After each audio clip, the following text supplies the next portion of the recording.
चलिए, आज आपको एक ऐसे गांव की कहानी सुनाते हैं। एक ऐसा गांव जहां की खामोशी भी ना चीखती हुई महसूस होती है। ये कहानी है भैरवपुर की। ये सिर्फ कहने की बात नहीं थी। ये एक ऐसी हकीकत थी जिसने जिसने पूरे गांव को अपने डर के साए में ले लिया था। तो सवाल ये है कि आखिर ये आहटें थीं क्या? तो कहानी की शुरुआत होती है भैरवपुर गांव से, और गांव के बीचों बीच खड़ी उस पुरानी डरावनी हवेली से। अब ये हवेली समझिए कि खंडहर ही थी। मतलब टूटी फूटी खिड़कियों से जब हवा गुजरती थी ना, तो एक अजीब सी सनसनाहट होती थी। गांव के लोग तो उसके पास से गुजरने तक में डरते थे। सबको लगता था कि वहां कुछ तो गड़बड़ है। और वो जो गड़बड़ थी ना, उसे लोग कहते थे आहट। अब ये सिर्फ कोई आवाज नहीं थी, नहीं, ये एक एहसास था। एक अनदेखे साए के होने का एहसास। सोचिए, ऐसा लगे कि कोई आपके ठीक बगल से गुजरा हो, पर आप पलट कर देखें तो वहां कोई है ही नहीं। और बहुत जल्द इसी आहट ने गांव वालों के दरवाजों पर नहीं, उनकी जिंदगी में दस्तक देना शुरू कर दिया। ये सिलसिला शुरू हुआ रीना से। हिम्मत करके वो हवेली में घुस तो गई, पर वहां उसने अपनी परछाई के साथ एक और हिलती हुई परछाई देखी। फिर बारी आई रघु की, जो गांव का नाई था। उसके पीछे तो हरी आंखों वाला एक सफेद साया ही पड़ गया। और फिर थे अनिरुद्ध, स्कूल मास्टर, जो इन सब बातों पर यकीन नहीं करते थे। पर उनके कान में किसी ने कुछ फुसफुसाया। और वो फुसफुसाहट क्या थी पता है? एक धमकी। और तीनों को एक ही धमकी मिली थी। एक ऐसी आवाज जो सीधे रूह कपा दे। लेकिन बात यही नहीं रुकी। ये डर अब पूरे गांव में फैल रहा था। एक औरत सविता, उसे अपने आंगन में काली साड़ी में कोई दिखा। मंदिर के पुजारी मोहन को हवेली की दीवार पर खून से लिखी एक चेतावनी मिली। यहां तक कि बस ड्राइवर अमर को अपनी एकदम खाली बस में लगा कि कोई सवारी बैठी है। मतलब आहट अब हर जगह थी। अब जब दहशत इस कदर फैल जाए तो जाहिर है बात अधिकारियों तक पहुंचनी ही थी। और बस यहीं से शुरू हुई सच की तलाश। मामले की जांच के लिए भेजा गया डीसीपी अरविंद को। अब अरविंद जो थे वो एकदम प्रैक्टिकल इंसान थे। भूत, प्रेत, अंधविश्वास, इन सब बातों पर वो यकीन नहीं करते थे, बल्कि मजाक उड़ाते थे।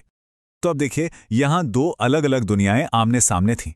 एक तरफ थे गांव वाले जो डर के मारे इसे कोई श्राप मान रहे थे, और दूसरी तरफ थे डीसीपी अरविंद, जो इन सब कहानियों को वहम बताकर कोई लॉजिकल जवाब ढूंढने में लगे थे। लेकिन हवेली के अंदर जाने के बाद अरविंद का सारा तर्क धरा का धरा रह गया। पहले उन्हें भारी कदमों की आवाज सुनाई दी, फिर उनके कंधे पर किसी ने बर्फ जैसा ठंडा हाथ रखा, और फिर एक साफ आवाज आई जिसने उन्हें रास्ता दिखाया। सच तहखाने में है। इस अनुभव के बाद अरविंद अब अकेले नहीं थे। रीना, जिसका डर अब सच जानने की जिद में बदल चुका था, वो भी साथ आ गई। और साथ आए स्कूल मास्टर अनिरुद्ध। तीनों ने मिलकर फैसला किया कि वो तहखाने में जाएंगे और इस आहट का राज जान के ही रहेंगे। तो अब वो पल आ गया था, उस राज का सामना करने का, जो उस तहखाने के घने अंधेरे में दफन था।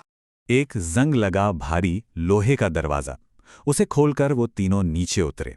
तहखाना ठंडा था, सीलन से भरा हुआ, और हवा में एक अजीब सी सड़न की गंध थी। माहौल आप समझ सकते हैं कितना ज्यादा तनाव वाला होगा।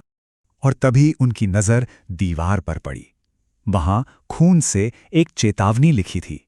ये कोई मजाक नहीं था, ये एक श्राप था जो साफ साफ मौत की धमकी दे रहा था। और जैसे ही उन्होंने वो पढ़ा, उनके सामने एक धुंधला सा साया उभरने लगा। उसने अपनी कहानी बताई। उसका नाम ललिता था, इसी हवेली की मालकिन, जिसे 100 साल पहले लालच के लिए यहीं जिंदा दफना दिया गया था। उसकी चीखें, उसके छटपटाते कदमों की आवाज, असल में वही आहट थी। लेकिन ये सच जानकर भी कुछ बदलने वाला नहीं था। ललिता ने अपनी आखिरी चेतावनी दी, और वो एकदम साफ थी। उसका श्राप हमेशा रहेगा, और सच जानने से आहट से छुटकारा नहीं मिलेगा। कोई नहीं बच सकता। तो क्या कहानी यहां खत्म हो गई? क्या भैरवपुर के लोगों को इस कभी ना खत्म होने वाली आहट से आजादी मिली? देखिए, गांव वालों ने अपनी तरफ से एक आखिरी कोशिश की।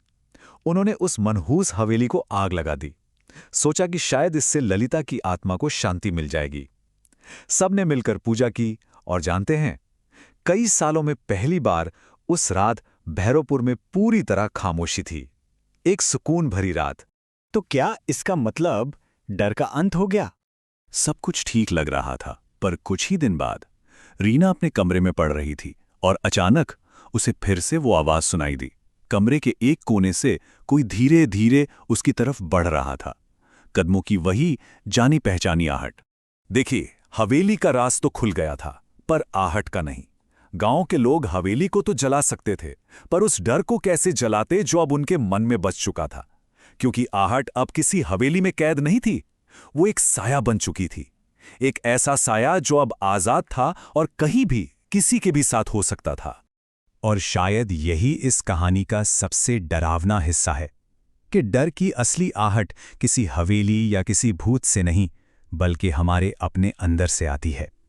ये एक ऐसी गूंज है जो हमेशा हमारे साथ रहती है, बस कभी कभी वो हमें सुनाई दे जाती है और कभी नहीं।